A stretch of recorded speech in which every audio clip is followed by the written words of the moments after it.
आलसी तोते। एक बार की बात है, किसी बड़े से घने जंगल में एक पीपल के पेड़ पर तोतों का एक झुंड रहता था।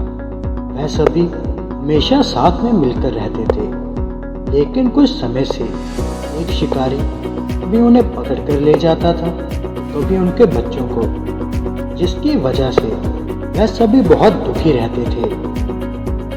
इस परेशानी को देखकर उनका मुखिया इस समस्या को हल करने की तरकीब निकालता है, जिससे शिकारी उनको और उनके बच्चों को ना मार दे। तभी उनमें से एक तोता मुखिया तोते से बोलता है, मुखिया जी, क्यों ना हम ये जगह छोड़ दें। इस शिकारी ने हमें बहुत तंग किया है और हमारे बच्चों और साथियों को मारता है। इस बार हमें कोई ऊंचा पेड़ ढूंढना होगा जिस पर कोई शिकारी ना चढ़ सके। मुखिया तोता उनकी सलाह मान जाता है और उस शिकारी से बचने के लिए वह सभी तोते उस पीपल के पेड़ को छोड़कर चले जाते हैं।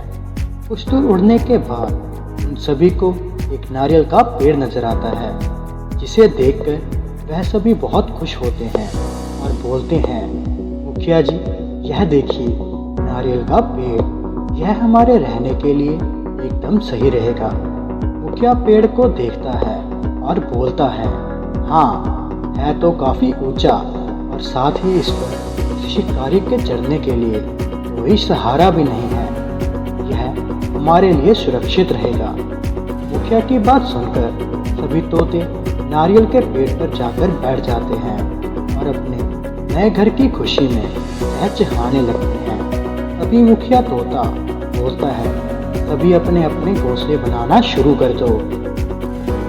सभी तोते अपना घोंसला बनाने में व्यस्त हो जाते हैं, लेकिन मुखिया तोता अभी भी चौकन्ना रहते हुए पेड़ के आगे पीछे की जांच पड़ताल में लगा होता है।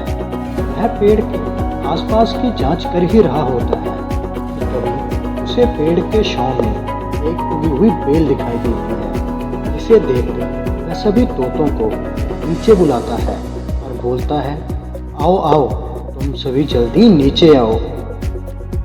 उनमें से एक तोता बोलता है, मगर क्यों, क्या हुआ मुखिया जी? मुखिया तोता, इस पेड़ के पास एक बेल उग रही है, जिसे हम सभी को अभी निकालना होगा, नहीं तो भविष्य में यह हमारे लिए मुसीबत का कारण बन सकती है।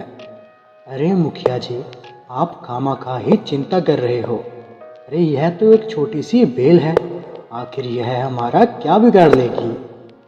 मुखिया तोता बोलता है, अरे आज ये छोटी है और नाजुक है, लेकिन यह हमेशा इसी प्रकार छोटी और नाजुक नहीं रहेगी। कल चलकर यह बड़ी होगी और इसी तरह एक दिन बड़ी और मजबूत रस्सी की तरह इस पेड़ पर लिपट जाएगी, जो किसी भी शिकारी को आराम से पेड़ पर चढ़ने में सहायता कर सकती है।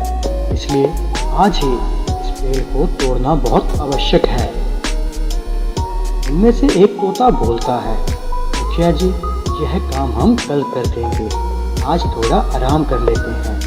इसी तरह सभी तोते मुखिया की बात को अगले दिन के लिए टाल देते हैं। इसी तरह दिन बीतते गए और वह बेल बड़ी होकर मजबूत बन गई और पेड़ के सहारे काफी ऊपर तक पहुंच गई थी।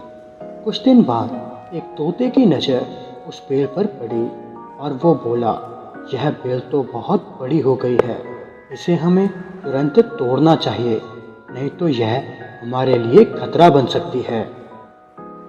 यह सोचकर सभी तोते अब उस बेल को तोड़ने की कोशिश करते हैं, लेकिन वह बेल इतनी मजबूत हो गई होती है कि उन सभी तोतों से नहीं टूटती। इसी कारण यह पेड़ उनकी चिंता बन जाता है। अब हम क्या करें?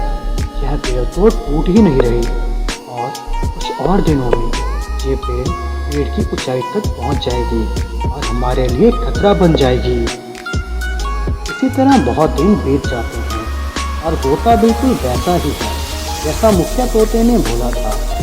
पेड़ के ऊपर तक पहुंच जाती है। इसी तरह सभी तोतों को भी डर लगने लगता है। एक दिन एक शिकारी उसी नारियल के पेड़ के पास से गुजरता है पेड़ के तोतों की आवाज़ सुनकर वह बोलता है, इस पेड़ पर तो बहुत सारे तोते हैं, अगर यहाँ पर मैं शिकार कर लूँ तो कई दिनों तक मुझे शिकार करने की ज़रूरत भी नहीं पड़ेगी। यह सोचकर वह शिकारी पेड़ पर लिपटी बेल के सहारे ऊपर चढ़ने लगता है। शिकारी को आता देख सभी तोतों में भगदड़ मच जाती है। जो बड़े तोते होते हैं वह तो अपनी जान बचाकर उड़ जाते हैं, लेकिन उनके बच्चे वहीं पर रह जाते हैं। शिकारी उनके बच्चों को अपने साथ ले जाता है और तोते कुछ भी नहीं कर पाते और रोते हुए उस पेड़ को छोड़कर वहां से चले जाते हैं। तो बच्चों, इस कहानी से हमें यह सीखने को मिलता है कि जीवन से जुड़ी हर छोटी चीज पर ध्यान देना चाहिए, क्योंकि आज हम जिन चीज़ों को छोटा समझकर नज़रअंदाज कर देते हैं वही आगे जाकर बड़ा दुख दे सकती हैं।